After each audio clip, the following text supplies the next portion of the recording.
guys, restaurant style வந்து பாத்தீங்கன்னா mushroom gravy செய்ய போறோம். கடாய் மஷ்ரூம் கிரேவி. சோ வந்து பாத்தீங்கன்னா அடுப்பு ஆன் பண்ணிட்டு நான்ஸ்டிக் ஃபேன் வச்சிருக்கேன். மிஸ்டர் கோல்ட் ஆயில் வந்து எடுத்துர்க்கேன். சோ இப்போ வந்து பாத்தீங்கன்னா கொஞ்சம் ஆயில் கொஞ்சமா தான் ஆயில் வந்து சேர்த்துக்கிறேன். இப்போ வந்து பாத்தீங்கன்னா ஆயில் வந்து ஹீட் ஆயிடுச்சு. ஆனியன் வந்து சேர்த்துக்கலாம். சலசலன்னு வெடிக்க ஆரம்பிக்குது.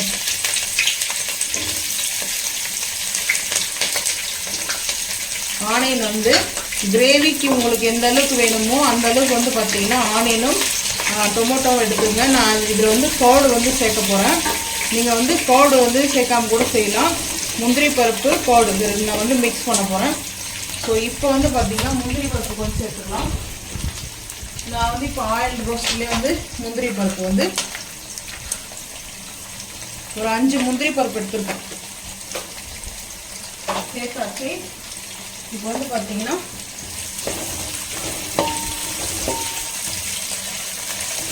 கல்லுப்பு வந்து சேர்த்துக்கலாம். தேவையான அளவுக்கு கல்லுப்பு சேர்த்துட்டேன்.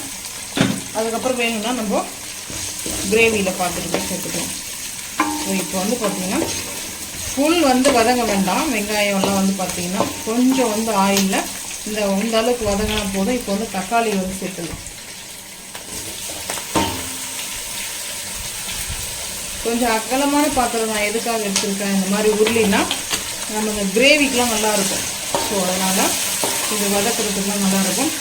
தக்காளி, வெங்காயம், முந்திரி பருப்பு, உப்பு சேர்த்துருக்குறோம். இதெல்லாம் வந்து வதங்கட்டும், பார்த்துக்கலாம். அதுக்குள்ளே மஷ்ரூமை வந்து கட் பண்ணி எடுத்துகிட்டு வந்துடலாம். ஒரு 3 பச்சை மிளகாய் வந்து 2 கட் பண்ணி வச்சுருக்கேன். காரத்துக்கு தேவையான அளவுக்கு வதங்கட்டும். வதங்கினதுக்கப்புறம் பார்க்கலாம் வாங்க.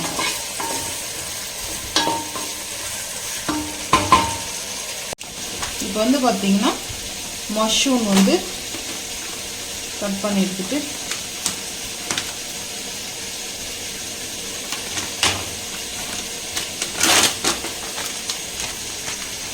இது வந்து 75 இந்த மஷ்ரூம். இப்போ இதை வந்து வாஷ் பண்ணிவிட்டு கட் பண்ணிக்கலாம். இப்போ வந்து பார்த்தீங்கன்னா தக்காளி, ஆனியன் இதுக்கு பார்த்தீங்கன்னா தக்காளி, வெங்காயம், பச்சை மிளகாய், முந்திரி பருப்பு வந்து சேர்த்துருக்கோம். கல் உப்பு சேர்த்துருக்கோம். நல்லா வந்து வதங்கிடுச்சு. ரொம்ப வந்து பார்த்தீங்கன்னா வதங்கக்கூடாது. இந்த அளவுக்கு வதங்கினா போதும்.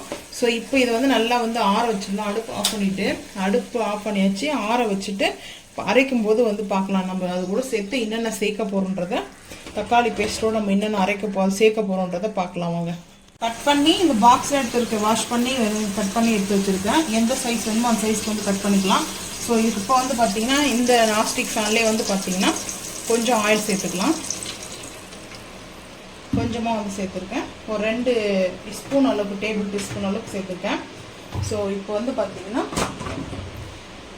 இஞ்சி பூண்டு பேஸ்ட்டை வந்து சேர்த்துக்குவோம். இஞ்சி பூண்டு பேஸ்ட் வந்து பார்த்தீங்கன்னா இப்போ தான் நம்ம வந்து சேர்த்துக்கணும். நான் வந்து பார்த்தீங்கன்னா 1 ஸ்பூன் அந்த அளவுக்கு சேர்த்துக்கிறேன். ஹை ஃப்ளேம் பண்ணிவிட்டு ஸோ இப்போது அந்த இஞ்சி பூண்டு பேஸ்ட்டு வந்து பார்த்திங்கன்னா லைட்டாக அந்த பச்சை வாசனை வந்து போகணும். இந்த பச்சை வாடை போகிற அளவுக்கு வந்து பார்த்திங்கன்னா வதங்கட்டும். இப்போ வந்து பார்த்திங்கன்னா கர்டு வாங்கிட்டு வந்துருக்கு இல்லையா, நான் வந்து இப்போ பக்கெட்டில் தான் வந்து வாங்கிட்டு வந்தேன். இது வந்து பார்த்திங்கன்னா 140 ரேட் வந்து பார்த்திங்கன்னா. ஸோ இங்கே பாருங்கள், இப்போ நான் அதை ஓப்பன் பண்ணி எடுத்து வச்சுருக்கேன். ஸோ இதை வந்து பார்த்திங்கன்னா ஒரு கரண்டி அளவுக்கு நம்ம கிரேவி எந்த அளவுக்கு வேணுமோ ஸோ அந்த அளவுக்கு வந்து எடுத்துக்கலாம். நம்ம அரைக்கிறதுல இப்போ ஆற வச்சுருக்கேன். வெங்காயம் தக்காளி ஆறட்டும்.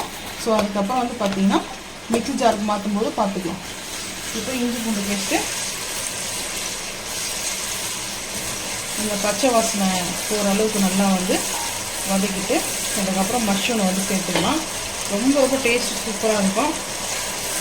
ஒரு டைம் வந்து இதை ட்ரை பண்ணி பாருங்கள்.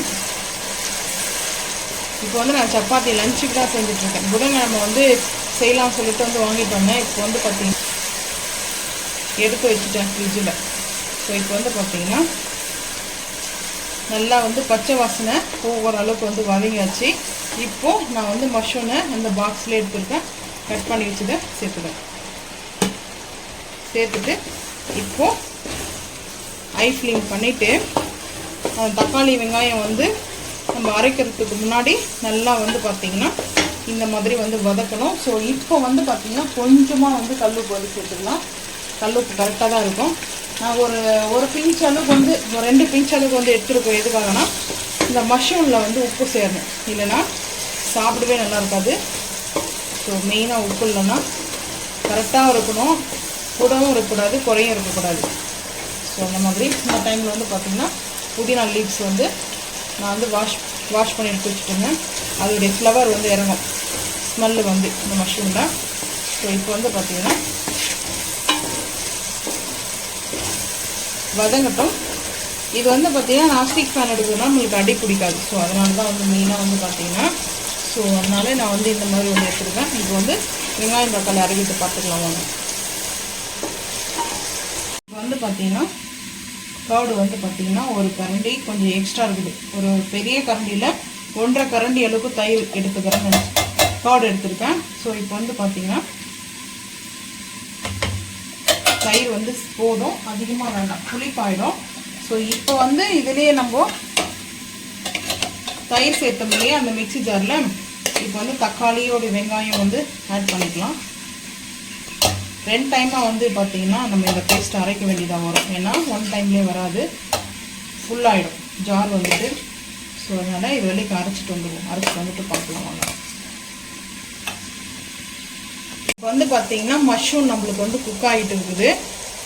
ஸோ இப்போ வந்து காரத்துக்கு பச்சை மிளகாய் வந்து நம்ம சேர்த்துருக்கோம். இப்போ வந்து மிளகாய் வந்து காஷ்மீர் மிளகாய் பவுட்ரு வந்து ஒரு 3/4 டீஸ்பூன் வந்து எடுத்துருக்கேன். ஸோ பெரிய டீஸ்பூனில் வந்து ஒரு 3/4 டீஸ்பூன் எடுத்துருக்கேன். சின்னதுன்னா 1/2 டீஸ்பூன் எடுத்தாவே போதும். ஸோ அதுக்கப்புறம் வந்து பார்த்திங்கன்னா இது மஷ்ரூம் கிரேவி, பன்னீர் கிரேவி மசாலா இருக்குது. ஸோ அந்த மசாலா வந்து பார்த்திங்கன்னா ஒரு 2 ஸ்பூன் வந்து ஆட் பண்ணிக்கணும். கொஞ்சம் ஸ்பைசஸ் வேணும். ஸோ எனக்கு அதனால் நான் 2 வந்து ஸ்பூன். நீங்கள் வந்து பார்த்திங்கன்னா மஷ்ரூம் கிரேவியோடைய இல்லை பன்னீர் கிரேவியோடைய மசாலா வந்து கூட வாங்கி நீங்கள் ஆட் பண்ணிக்கலாம். நாங்கள் வந்து 1 கரம் மசாலா நாங்கள் யூஸ் பண்ணுறதே, நாங்கள் ரெடி பண்ணுறதே யூஸ் பண்ணுறோம். ஸோ இப்போ வந்து பார்த்திங்கன்னா ஃபஸ்ட் டைம் நம்ம ஆயிலில் வந்து சேர்த்துட்டு இப்போ பாருங்கள் சூப்பராக வந்து எப்படி இருக்குது, நல்லா செம ஸ்மெல் இருக்குது. ஸோ இப்போ வந்து பார்த்திங்கன்னா ஃபஸ்ட்டு நம்ம இந்த அரைச்சிட்டு வந்ததை தயிரோடு சேர்த்ததை மிக்ஸ் பண்ணிக்கலாம். இதில் வந்து சேர்த்துட்டு மிக்ஸ் பண்ணிக்கலாம். அதுக்கப்புறம் வந்து பார்த்திங்கன்னா இன்னொரு பேட்சை நம்ம இதை அரைச்சிட்டு வந்துடணும். இப்போ வந்து பார்க்குறதுக்கு கொஞ்சம் அந்த ஒயிட்டாக நல்லா அந்த க்ரீமியாக இருக்கும் அந்த டெக்ஸ்சர் வந்து பார்த்திங்கன்னா. ஆனால் இது வந்து ரொம்ப ரொம்ப சூப்பராக இருக்குங்க. இந்த கிரேவி ஒன்று போதும், அட்டகாசமாக இருக்கும். ஸோ இந்த மாதிரி மஷ்ரூம் கிரேவியும். ஸோ இப்போ இந்த பேட்சை நம்ம வந்து சேர்த்து அரைச்சிட்டு வந்துடுவோம். ஃபஸ்ட்டு நம்ம வந்து அந்த மசாலா சேர்த்தல இப்போ நல்லா வந்து ஒரு க்ரீமியான டெக்ஸ்சரில் அங்கே பாருங்கள் ஆயில் நல்லா அந்த ரெட்டிஷாக வருது. ஸோ இப்போ வந்து பார்த்திங்கன்னா நம்ம இருந்த தக்காளியும் வந்து பார்த்திங்கன்னா கொஞ்சம் சேர்த்தாச்சு. இப்போது லைட்டாக தண்ணி சேர்த்துக்கலாம். தண்ணி சேர்த்துட்டு பார்க்கலாங்க. இப்போ வந்து பார்த்திங்கன்னா மிக்ஸ் பண்ணிக்கலாம். சிம் பண்ணிட்டேன், ஏன்னா வந்து ஹை ஃப்ளேமில் வச்சுட்டு நம்ம மிக்ஸ் பண்ணக்கூடாது. ஸோ சிம் பண்ணிவிட்டு தான் நம்ம வந்து மிக்ஸ் பண்ணுறேன். ஸோ இந்த கிரேவி அவ்வளோ டேஸ்ட்டு சூப்பராக அருமையாக இருக்கும். ஸோ வந்து பார்த்திங்கன்னா இந்த மாதிரி செஞ்சு நீங்களும் ஃபேமிலியோடு வந்து ஷேர் பண்ணுங்கள். இப்போ வந்து பார்த்திங்கன்னா ஒரே ஒரு பாக்ஸ் மட்டும்தான் மஷ்ரூம் வந்து வாங்கிட்டு வந்ததுக்காலாம். ஸோ இந்த அளவுக்கு கிரேவி வந்து இருக்குது. ஒரு 10 நம்பர்ஸ் வந்து நம்ம இந்த ஃபுட்டுக்கு வந்து சாப்பிட்லாம். ஸோ இப்போ வந்து பார்த்திங்கன்னா கஸ்தூரி மேத்தி ஃபைனலாக. ஸோ இப்போ வந்து சேர்த்துக்கிறேன்.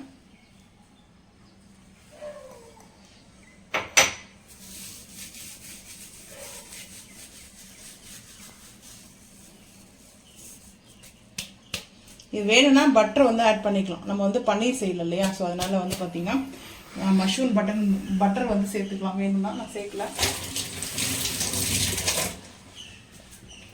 ஸோ இப்போது நல்ல ஒரு க்ரீமியான டெக்ஸ்சரில் பாருங்கள் சூப்பராக இருக்குது இந்த கிரேவி. அவ்வளோ டேஸ்ட்டு சூப்பராக இருக்கும்.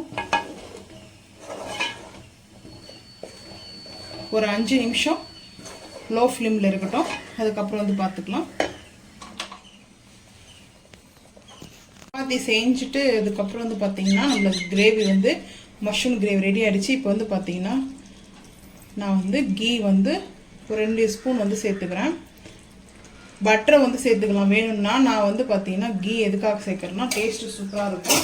ஸோ அதுக்காக தான் வந்து பார்த்திங்கன்னா சேர்க்குறேன். ஸோ அவ்வளோ டேஸ்ட் அல்டிமேட்டாக இருக்குது. வந்து பார்த்திங்கன்னா இந்த மாதிரி செஞ்சு பாருங்கள், அட்டகாசமாக இருக்கும்.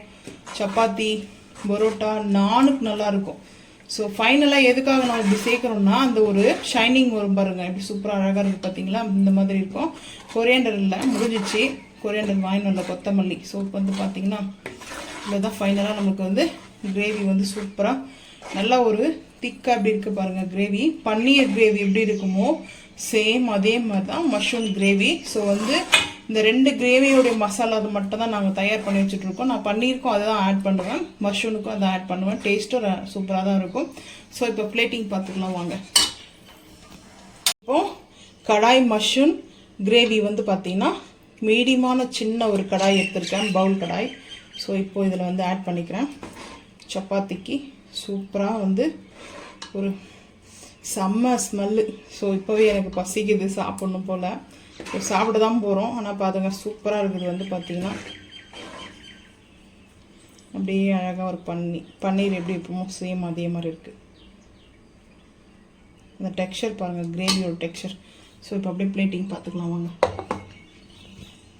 இப்போ வந்து பார்த்திங்கன்னா சப்பாத்தி நல்லா சுட சுட சப்பாத்தி இருக்குது. ஸோ இப்போது சப்பாத்தி அப்படியே வந்து ஒரு 3 சப்பாத்தி எடுத்துருக்கேன்.